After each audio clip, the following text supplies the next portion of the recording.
So, into the pork tenderloin. I've rinsed it thoroughly, make sure it's nice and clean, and now I gotta dry it off. Getting the pork dry is something very important to where we wanna make sure we can trim this properly. We gotta make sure we get all that silver skin and the fat removed. The pork is completely all muscle in a cylinder shape, which makes it delicious, but now we need to add some flavor to it. So here's my pork, and I've been rinsing it. As you can see, it's pretty wet. So once again, I'm gonna get some paper towels and really press down on it, really dry it out. This is really ultimately important. The drier, the better. And that does definitely hold a lot of water. We have a lot of silver skin, a lot of fat. That does not cook down, unfortunately. We definitely gotta clean this up. And on this side, it's pretty clean, so there's not much we have to do on this side, but this side we definitely gotta get under there and get it out. For this one, I'm gonna use the larger boning knife because it's sharper, so whatever sharp knife you have is what I recommend. But anything that's really sharp that can get under skin finely. So we're gonna start by pulling up some skin and gently sliding the blade into it and under it. Now here's the key. Notice how my blade's going away from me, and it makes it nice and easy. And as I go, I get my finger under there and gently rock it back and forth, making sure it doesn't go down. And look at that. That's the way you want to trim this all the way around.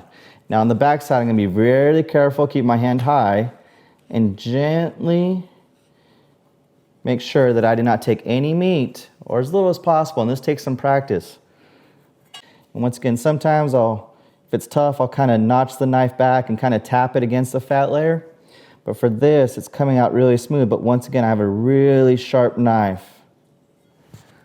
Now, sometimes when you're looking at pork loins, you get them in their different angles of the cylinder muscle. This is pretty nice in that it's very uniform.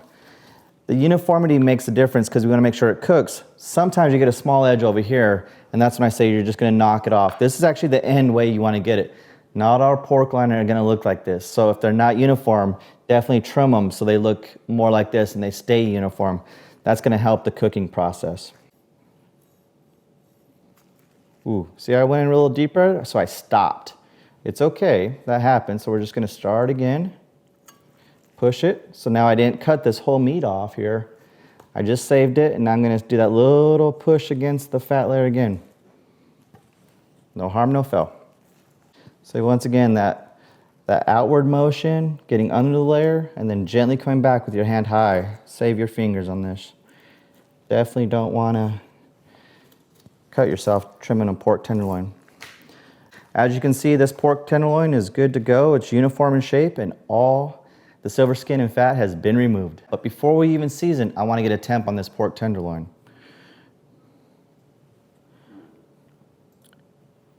(37, 36 degrees. It has a long ways to go. We want this to be roughly about 45 degrees. So that's why we're going to take this early temp so I can tell this is a cold pork tenderloin. Not a bad thing, but that's the secret of getting a pork to its juiciest levels by letting it come up a little bit in temp on the counter. So now we're going to let it rest while we get to our rub. To the seasoning. And this is where, as a chef, I try to look at different seasonings to not use sugars, to not use something that's going to be that sweet factor, but use some natural seasonings that create a good balance between some hot and some sweet. So going through these spices, what we're going to put together is I'm using minced garlic today, and we're using more minced garlic than anything else. That's going to be our lead flavor. I got minced onion, and that's going to create some sweetness and definitely some texture with this minced ingredients. Now, something that's a little different than a lot of pork tenderloin rubs is coriander. The coriander to me is very floral and just sweet, and this is going to bring in a different flavor into your pork. It almost reminds me of chili, but then it's on a pork tenderloin, so it kind of gives you a balance, and this is going to trigger some memories for some people. And that's kind of what I do with these rubs is by not using sugar but using natural ingredients, I'm creating rubs that will be that healthier and really getting that meat flavor. And so if people ask me, what do you use? I say, well, I make up my own rubs and put things together that that's where I get some flavor. And then the other ingredient that I'm gonna remind everyone is that the fire is one of the main ingredients, how we get fire infused into our pork with our seasonings.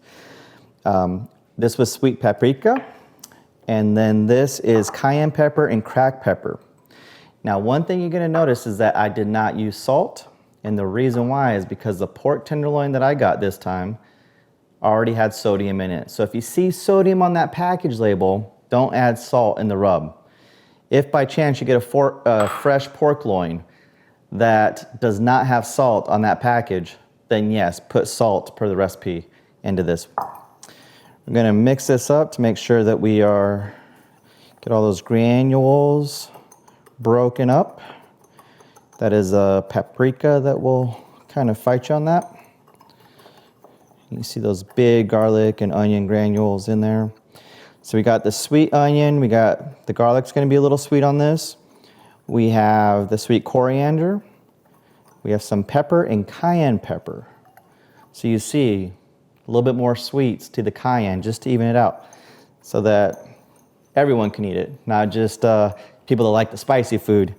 All right, we got the rub going, good there. Let's get our tenderloin back. And now we got it pretty dry. And this is where, since we have it dry, the rub will sort of stick to this, and it's not bad. But what I want it to be is a little bit more pasty, so I'm gonna use that olive oil. And this is optional. You don't have to use olive oil. It is really a preference. I like the flavor of olive oil, so I think we're gonna use it here. Has good coating of olive oil, and now I'm just gonna sprinkle from above and coat this as even as possible.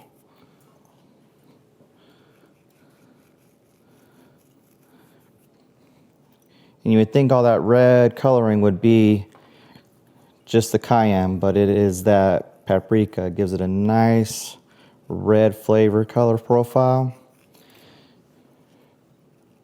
Nice and savory. Make sure you get all angles, top and bottom.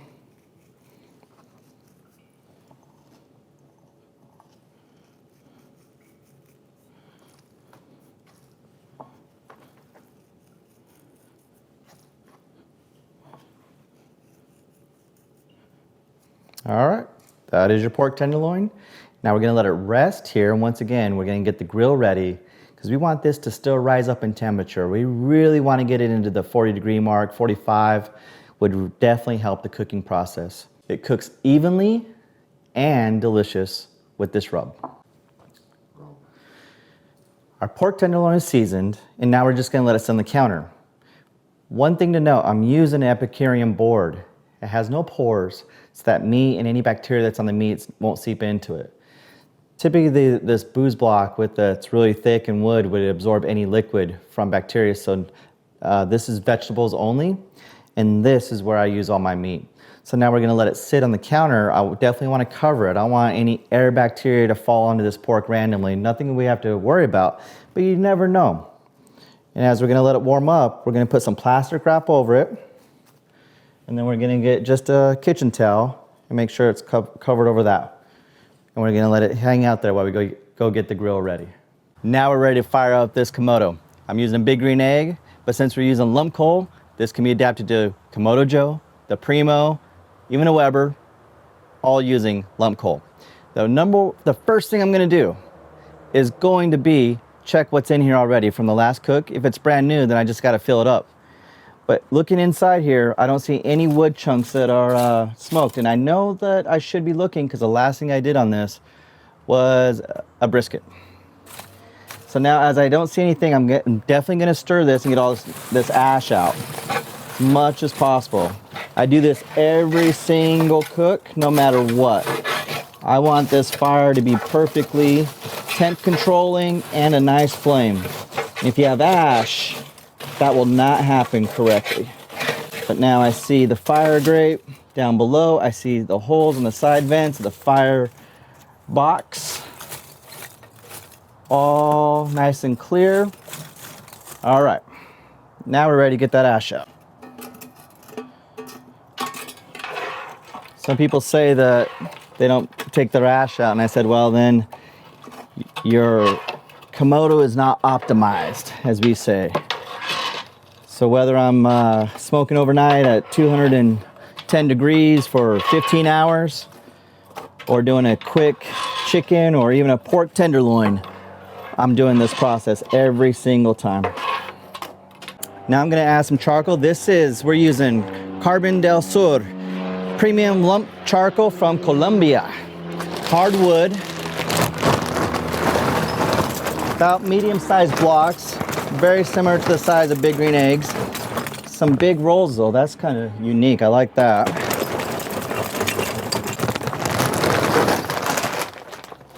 Now as you can see, I didn't go too high. What I could do is even this out and push it, but what I'm gonna do first is light this. So I'm gonna light and I'm gonna get a chunk of these going. Once they're going, then I'm gonna spread it out. And that's gonna give us a cooking service of more fire, not too high, just right for different types of meat, such as chicken, pork tenderloin, or even a steak. I'm using some fire starters that are paper. And we're just gonna put those towards the center, but like I said, once all this lights about the width of my hand, we're then gonna spread it out to make sure that we have good flame in a more consistent area. I do a heat test with my hand, and I'm gonna say 2 inches, I'm about 4 seconds at max. So that's still a really hot egg. So it is fire there. What I'm gonna do at this stage now, I'm still moving on, not a big deal. Some of these pieces that are lit, I'm just gonna move away. And by moving these away, I'm gonna give it a little bit more oxygen to breathe.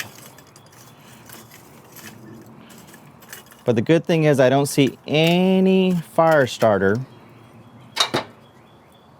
But yes, it is hot, so it is building. From here, I'm gonna put my grate on and let this warm up. Now at times, sometimes I would say, yeah, I want to shut the egg and really warm up the egg. At this point, since I don't see any flame, I'm just gonna let it leave open and warm up this grate.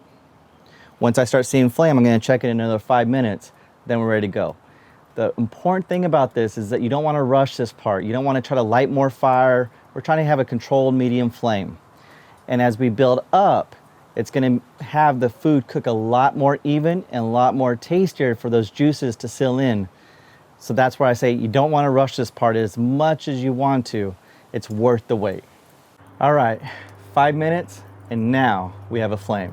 So now we're trying to control fire, but we need to clean this grate. So now that it's hot, I'm gonna give it an old scrape brush really quick as that fire is hot. Now, grate brush is great, but if it's too hot, you can use something like this to get it all clean. And now that I have some flame, and that's kicking pretty good, I'm gonna put one of these big lump pieces right in the middle and just calm that down a touch. Once again, medium flame is our goal. I'm gonna shut the egg, definitely gonna regulate it. So the top vent, I'm gonna do maybe about 1/2 inch. And on the bottom, put it all the way shut. And now if we shut the top, just so you know, that kills any flame. If you really need to calm down your egg, shut both top and bottom, and the flame is gone. Okay? And now you see the temperature is going up really quick. So we're gonna do 1 inch on the bottom because we have good fire there. And once again, 1/2 inch on the top. If I get over 400, I'm shutting the bottom completely. So that's all I'm gonna keep my eye on. But 375 is what we're trying to hold this egg at. We see that is nice, and we say pasty with those great ingredients in the rub. Gonna get a temp on this. Look how much that went up already. We're past 45 degrees. That's a good thing. It is rising, and that's what we wanted. I say 45 because that's the minimum I want, but now we're in the 50s. This pork feels warm, and it is ready to go on the fire. The next thing I'm gonna do this quickly. Gonna get some oil on this. Canola oil, something of the high burn rate. And I'm gonna oil that grate. We just cleaned it, it's nice and hot. I'm gonna be very careful, get a wadded up paper towel. I'm gonna dip it in here, and as soon as I open it, I'm gonna swipe all the grate with some oil, and that's gonna get us ready to cook this pork tenderloin. Whenever you're direct cooking, always, always, always open gently. You're gonna burp. That little up motion lets the hot air go in, or the air go in, and it's gonna pop back, and then you open again, and no issues. Always burp on a direct grill. We have about a 4-inch surface from the bottom to the grate, and that's our goal. Dab in the oil.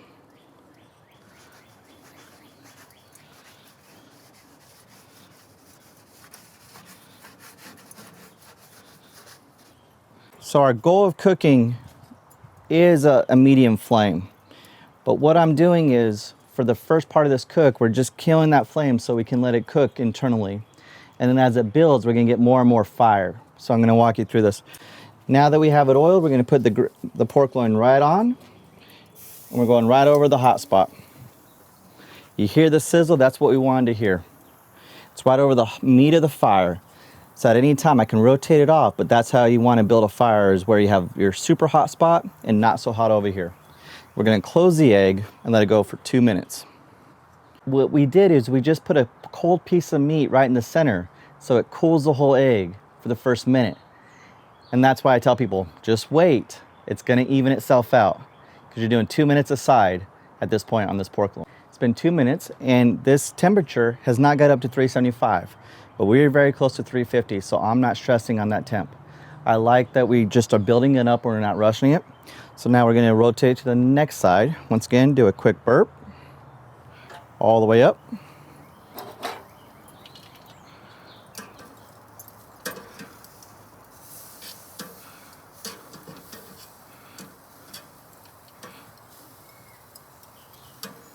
Try to get it to stand up. All right. 2 more minutes. And what I'm gonna do is, now that I see that it's cooking and it's even, I'm gonna start to open up this egg just a little bit more.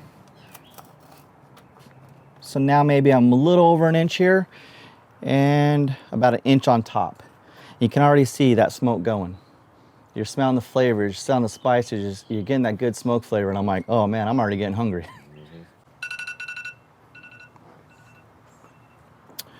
2 minutes, and now you can see with that little adjustments I just did, we're at 375, and it holding steady. Gonna give it a little burp, back up. The sound is just perfect. We're starting to see the coloring. Try to get it to stay on one side, if it'll do it. If not, you're just gonna put it on a side that's not marked yet. We're gonna let it go another 2 minutes. We're starting to see the smoke and the flavors drop down and the infrareds come back up, and we're infusing this with fire very evenly. Now for the pork temp, remember it was 58 degrees, and we're trying to go to 140 to 145. Now, this is something that's a little different. It is completely safe. And this is where you start seeing chefs talk about this degree mark.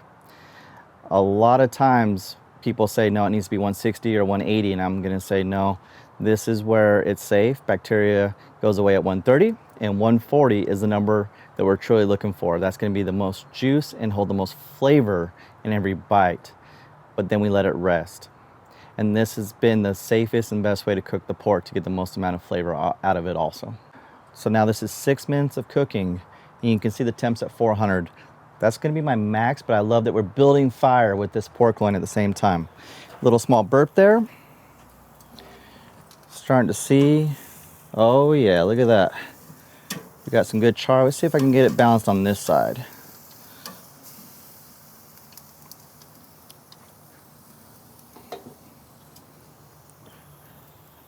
So if it'll stay. And 2 more minutes. Saying I gotta temp it to see where I'm at after 8 minutes. It'll give you a guide to know where to go next. Small burp. Give a look. Oh, that's looking better. So So the way you're gonna probe this is you're gonna go in, a little out, and back in the same hole. Little out, back in, and look at that. 121, 120. All right. If it's not over 110, I want 2 more minutes. 2 more minutes will get it another 20 degrees. So now the last part. I'm gonna leave the egg open, your Komodo, your lump coal. We wanna get that fire going. In the last 20 degrees, we're just gonna keep rolling it until we get that nice outer coating of char.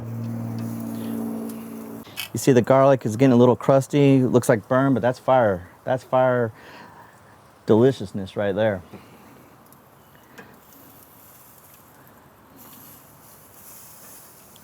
I'm gonna put another 2-minute timer on now that we're kind of doing this to kind of give an idea how long we're actually cooking this pork tenderloin.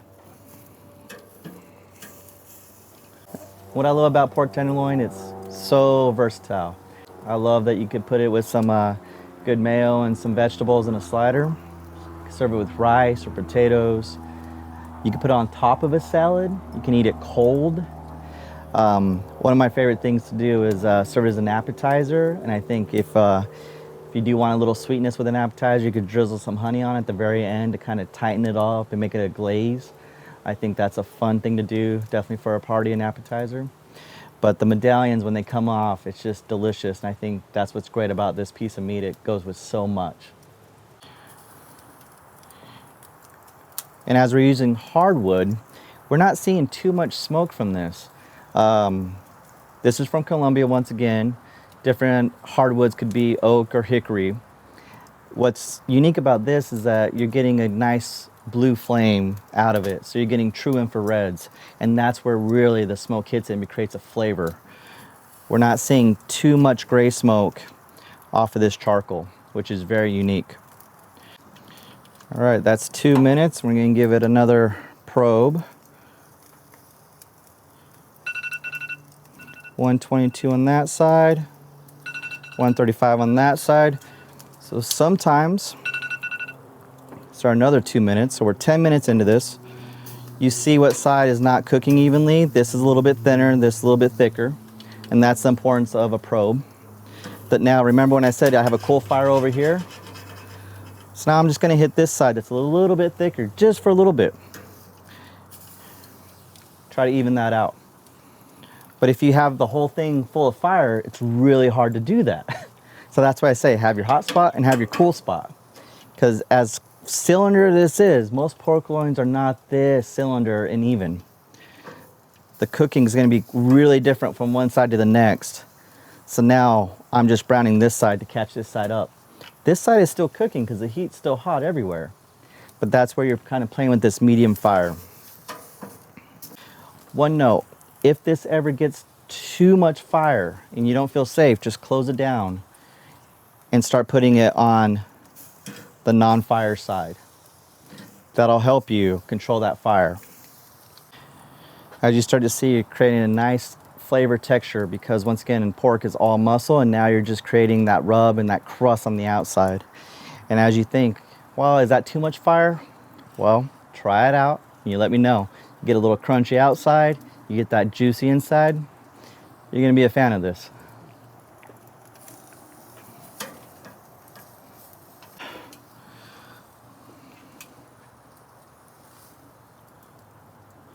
We are done on the small side and we have a little bit more to go on this side. So all I'm gonna do, oh look at that, it keeps rising as I give it a few seconds. We're good. So now what we're gonna do is take it off the grill, put it in a pan, lightly tent. Don't press all the way down, just keep it nice so it comes off very easily. But we definitely want to let that rest for 15 minutes. It has been 15 minutes of resting with this pork loin, and now the unveil. As you can see, not much juice is anywhere on this because we let it rest. This is very important. Okay, now let's give it a slice and see if it's worth it. Got a little juice there. We're not going to let this go. We're going to use that still, so that's a good thing. All right. This is where we're just going to position it, hold it,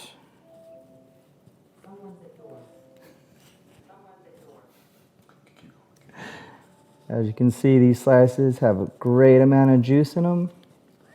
And the color just looks phenomenal. As you can see, it's pulling and it's tearing. Just look at that juice.